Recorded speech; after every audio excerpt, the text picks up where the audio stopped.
I think a lot of people are not going to be monumentally successful, and of course, that's super subjective.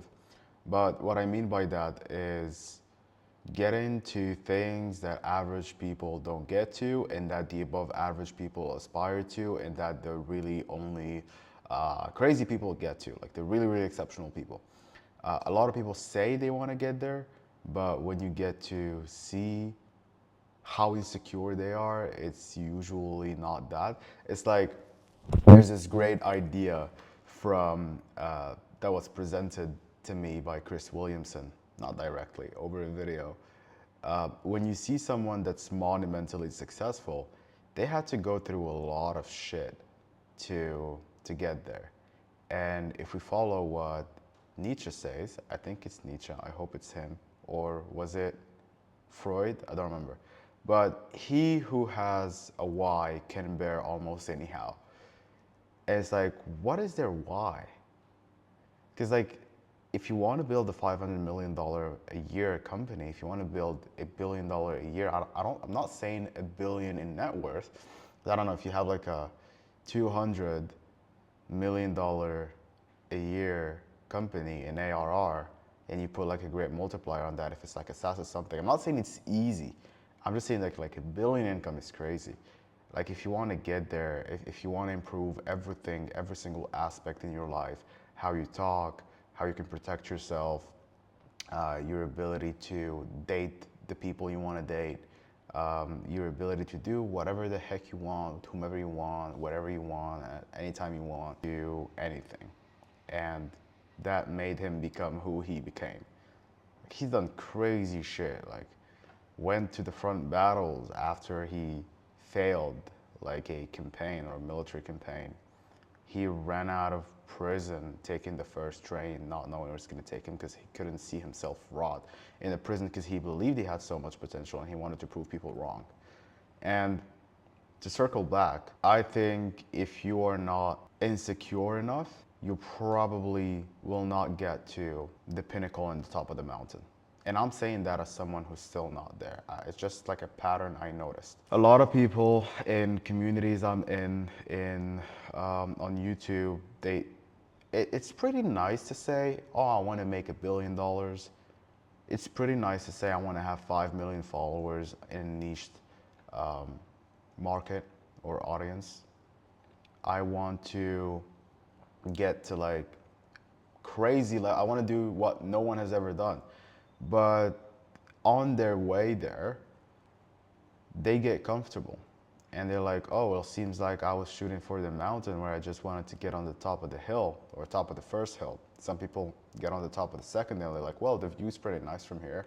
I don't really want the top. And there's nothing wrong about it. It's just me personally, I think I'm too insecure to settle with like hill number 2 or hill number 3. I want the top of the mountain. I don't know why people don't talk about that. Is it because they're ashamed? It's like, it just makes so much sense. Like, why would you go through so much shit? Why? Because you're in so much fucking pain and you're trying to get out of it. And like you're trying to, it's like you don't deal with the insecurities and you try to shield them and like put shield on shield on shield on shield to protect that insecurity of yours. It's like imagine if somebody always struggled with money, which wasn't my case. Like always struggled with money. They couldn't afford anything. And now they want to make like so much fucking money so they never feel like that anymore with anything they want to buy, even if it's a yacht. I don't see anything wrong with that, but I also see it as a great thing to get there, and you probably were going to need that to get there. Or someone who's always been underestimated by others. Basically, he would want to be so undeniable, so basically have a stack of proof that people cannot walk by and not acknowledge, basically. And I tend to fall more into that category. Um, and it's happened so many times in my life where it's like people around me, my family, people in my school. So like I didn't really fit in high school. And whenever I would come up with something, people would make fun of me because like it was nerdy and it wasn't common stuff people were talking about.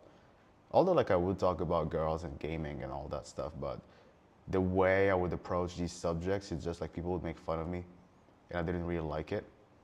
Also, lots of rejections romantically in high school. That also had an effect. What else? Yeah, it's basically being underestimated. Like I remember sitting with my brother's friends who are like 10 years older than me that I really looked up to, talking about business, talking about money, and then they just didn't give a shit. Rightfully so, because I didn't make any money, but I was still talking about money because I read $100 million offers 2 years ago. And they made fun of me in the table. And like that, I still think about it. And I still hate the way it feels. And I want to be so undeniable that no one would ever do that again. In fact, they would approach me because I became so good at what I do and my success is so undeniable. I'm just being like really open with you guys, and I don't know why other people are not open about this, but that's what motivates people. Really, like that. Like people at the top, they've had some difficult shit. They went through some fucking tough shit. Jack Ma, Alibaba or AliExpress owner, went through some tough shit. Elon Musk, bullied as fuck. Uh, Jeff Bezos, I don't know, he never opened up about it, but from the way he looks, I guess, he was like the nerdy type, not a lot of success, pretty sure not the successful or the popular high school guy. So like, there's a pattern that you can see. Hormozy, for example, always underestimated by his father, never really got his approval. Who else? I can just keep going on and on. Diary of a CEO, same thing. Mike Israetel, same thing, bullied when he was younger. It's like all these people, like find me someone who had an amazing childhood. You know, they were like, it's almost like a meme. The jock, Chad, super popular guy in high school, rarely do they end up somewhere nice after. Rarely. And I'm starting to see it, like even in my high school. Sometimes I walk by the city I live in right now in Morocco. It's pretty small. And I walk by and I see those people and they're just nowhere really. And some are still in school and whatever, and you could make the argument that they're gonna get somewhere, but the most successful, the most popular guys, I just don't hear about them anymore. And if I see them, they're in a worse state or same state than when I left. And just making this quick video to talk about what no one talks about. If you want to be super successful, you gotta have some demons you're fighting with. Basically, just fucking really insecure, and you're trying to shield those insecurities. And by the way, like a little caveat, is it a caveat? I don't know, but a little like side note to that. There's nothing wrong with trying to shield your insecurities instead of trying to work on them. It's like, I've never had money when I was younger and I feel very unworthy, you know, and I put my worth, I put my self-worthiness in how much money I have in my bank account. It's like, cool, good for you. Like, use it to make a lot of money. And if you make a lot of money, it's gonna benefit you. It's gonna benefit the people around you. It's gonna benefit society. It's gonna benefit like your employees, the people you're serving, like everything.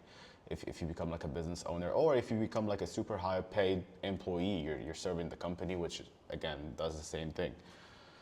So if you were made fun of because you were fat and you put your self-worth in how you look, like, it's cool, man, you're gonna be fucking healthy. You're probably gonna live longer than the people who bullied you, instead of trying to accept your body. And I just don't agree with that. Like, use the fucking dirty shit and go make use of it. Bad things happen, like at least use it. And I don't know, I'm not a therapist, but I don't believe that working on the insecurity works.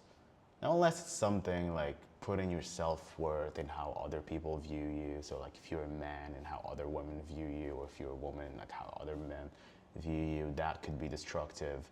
But still, like as a man, I say that a pretty good judge of how a man is doing is how he's perceived by other women.